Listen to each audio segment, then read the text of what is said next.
반갑습니다. 빨록파 영어 가족 여러분.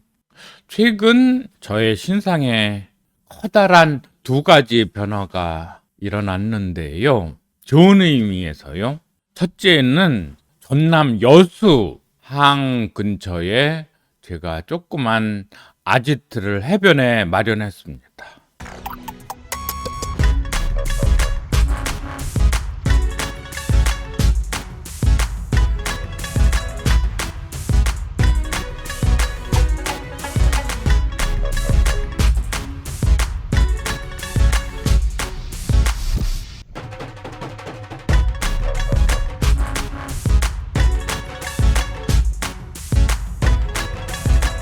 그래서 완전 바닷가여서 이제 보트를 하나 마련을 했고요. 당연히 이제 바닷가에 조그맣게 부동산을 마련했는데, 그래서 현재의 업무 외에 부가적으로 보팅을 좀 자주 할 일이 생겨서요. 지금은 겨울이라 바로 저 새로 구매한 보트를 진수하거나 바다 위에서 보팅을 하는 그런 영상을 보여드릴 수는 없겠지만 2월 좀 날이 풀리면 그때 물놀이 보팅을 하는 것을 여러분께 보여드리는데, 당장은 준비 기간으로서 제가 새로 마련한 보트의 심장이라고 할 수 있는 엔진은 토하스 엔진을 장착을 한 보트를 마련했는데요. 또 보팅을 잘 하자면 보팅 영어를 잘 알아야 되는데, 매뉴얼이 또 마침 영어로 되어 있는 매뉴얼만 제공이 돼서 이 토하스 엔진에 대해서 보통 이걸 이제 아웃보드 엔진이라고 하는데요. 엔진 매뉴얼을 여러분께 해설을 해드리겠습니다.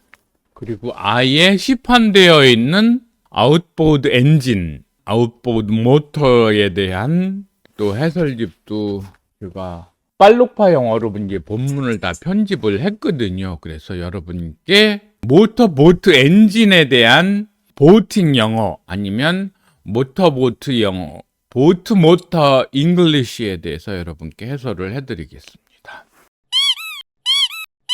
두 번째로 저에게 나타난 커다란 변화는 어쨌거나 그 여수 부지에서 크게는 두 가지. 그러니까 우선 먼저는 모터드 행글라이더, 그러니까 엔진이 부착된 행글라이더를 가지고서 그 바닷가를 날고 싶다는 꿈이 있어서 모터드 행글라이더 아니면 파워드 행글라이더 이쪽을 취미로 하려고 해서 항공 영어에 대해서 관심을 갖고 공부를 해서 텍스트들을 편집을 하고 있는데요. 첫째는 그런 모터드 행글라이더, 파워 행글라이더 외에 부시 플레인이라고 그러죠. 아니면 부시 에어플레인, 부시 에어크래프트. 이제 참조 사진을 보여드리게 되는데요. 그렇게 항공 영어를 하다가 보니까 주로 파일럿과 관제탑, 에어 트래픽 컨트롤 쪽에 교신이 이제 활발하게 일어나는데, 이에 대해서 제가 초경량 항공기 아니면 경량 항공기 600kg 이하의 경량 항공기 조종사 자격증에 도전을 하려고 합니다. 물론 좀 전에 말씀드린 모터보트는 이렇게 제가 모터보트 조종 자격증을 획득은 했습니다. 제가 나이가 이제 81학번이니까 63, 4세 정도는 되는데요. 이 노구를 이끌고서 수상 레저 보트 조종 시험장에서 약간 연수도 받고 시험에 또 다행히 합격을 해서 모터보트 조종 면허증은 땄고요.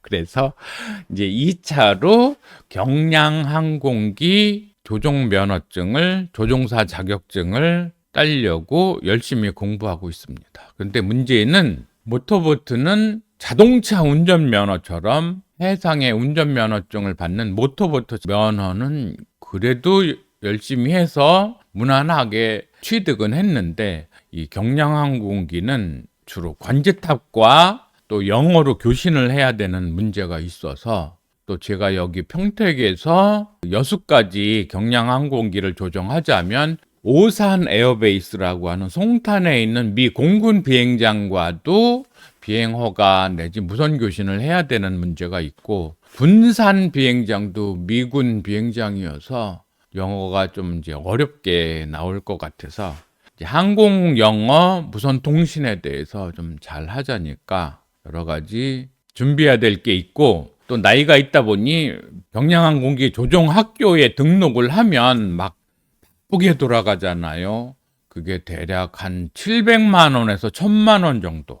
처음 등록을 할 때는 한 750만 원, 800만 원, 900만 원 요 정도 들어가는데, 그러면 20시간 정도의 교육을 받게 되는데 그것만으로 자격증을 따는 게 좀 쉽지 않아서 비행시간을 좀 늘리자면 시간당 한 25만 원 이 정도 하는 것 같아요. 25만 원, 30만 원 하다 보면 1000만 원, 1200만 원 이렇게 쭉 더 올라가고, 계속해서 그 다음부터는 감각을 잃지 않기 위해서 계속 조정을 해야 되기 때문에 돈이 많이 들어갈 것 같아서 마음의 준비는 하고 있습니다만, 그래서 오늘 이렇게 첫 교재, 그 다음에 둘째 교재, 셋째 항공통신의 교신에 관한 교재, 또 조종학교에서 보통 텍스트로 쓰고 있는 이 교재들도 제가 이제 열심히 계속 공부하면서, 그렇잖아요. 이제 공부만 한다거나 또 아니면 실기만 한다거나 그러면 유튜브에 제가 습득한 지식을 여러분과 공유할 수가 없어서 이렇게 텍스트를 가지고 공부하는 방법을 여러분께 해설로 남겨드리겠습니다. 그래서 이렇게 제가 편집한 교재를 보면 A Pilot's Guide to VFR, 시계비행인 거죠. Visual Flight Regulation, 시계비행 규칙과 관련해서 에어 트래픽 컨트롤과 커뮤니케이션 하는 텍스트를 이제 편집을 완료했는데요. 이 본문들은 제가 필요할 때마다 여러분께 중요 내용들은 빨록파 영어로 해설을 해드리고요. 예를 들어서 이제 이런 거죠. 항공 교신에서 오해를 방지하기 위해서 영어의 알파벳들도 예를 들어서 콜사인, 해당 비행기를 확인하고 부르고 또 알리고 할 때에 부르는 이름에 들어가는 알파벳들이 우리가 알고 있는 A, B, C, D 이렇게 안 하고 포네틱 알파벳이라고 해서 A는 알파, B는 브라보, C는 찰리, D는 델타, E는 이코, F는 팍스트롯, 그다음에 G는 골프, H는 호텔, I는 인디아, 줄리엣 J, 킬로 K, L은 리마. 그래서 보통 우리 한국의 비행 기종들은, 경량 비행기들은 대부분 한국 국가 지정 번호인 호텔 리마 쓰고요. 경량 항공기들은 이 C 카테고리로 들어가는 것 같아요. 그래서 호텔 리마 찰리 1, 2, 3 이게 이제 자신의 비행기에 대한 콜사인이 되겠죠. 이런 식으로 해서 M은 마이크, N은 노벰버를 쓰고 있고요. O는 오스카, P는 파파, Q는 캐나다에 있는 퀘벡 그 도시를 나타내고 지칭하면서 퀘벡으로 했더라고요. R은 로미오 했고요. S는 좀 뭔가 귀에 확 들어오는 거였으면 좋겠는데 시에라 이렇게 했고요. T는 탱고로 했고요. 어렵지 않죠. U는 유니폼 어렵지 않고요. V는 빅터 했고요.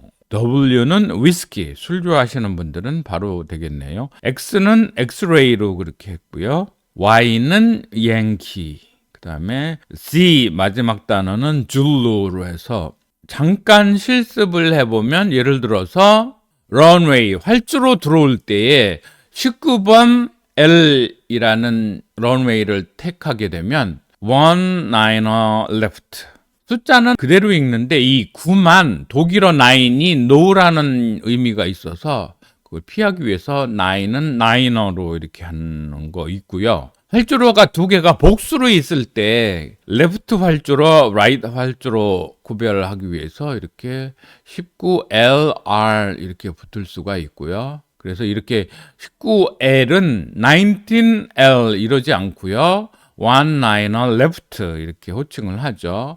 FD가 항공기 콜사인에 붙어 있다면 Foxtrot Delta 이렇게 하는 거죠. FD 이렇게 안 하고 Foxtrot Delta 이런 거요. 항공 영화에 보면 이제 이런 게 종종 등장하죠. 그래서 25 left at Delta 이 얘기는 25번 왼쪽 활주로. 그런데 어디? at D 구역에 있는 EOL 이라는 활주로 이런 얘기인 거죠. 그래서 이 25도 그냥 그 막연한 숫자 25가 아니고 북쪽을 기준으로 0도에서 360도가 지칭이 됐을 때 그 두 단위만 나타내서 이 정도면 250이면 동서남북이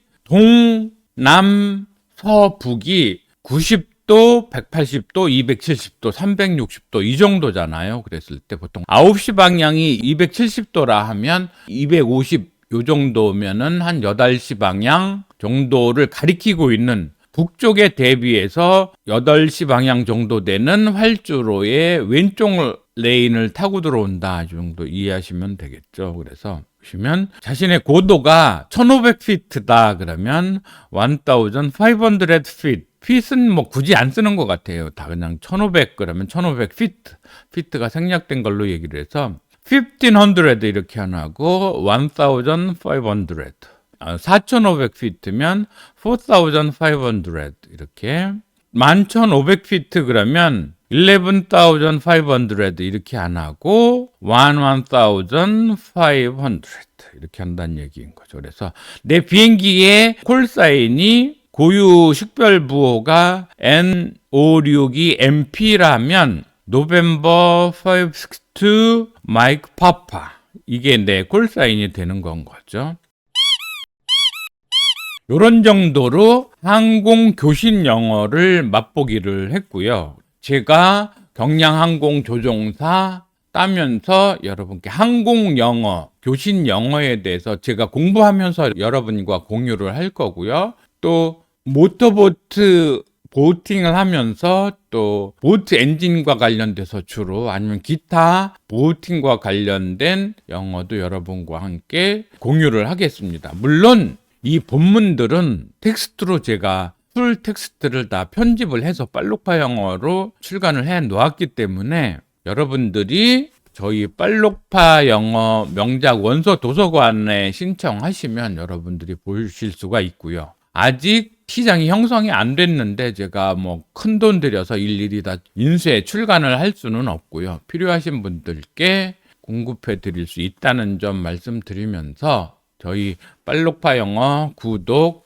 좋아요, 주변에 공유, 추천 많이 해주시면 감사하겠습니다. 수고하셨습니다.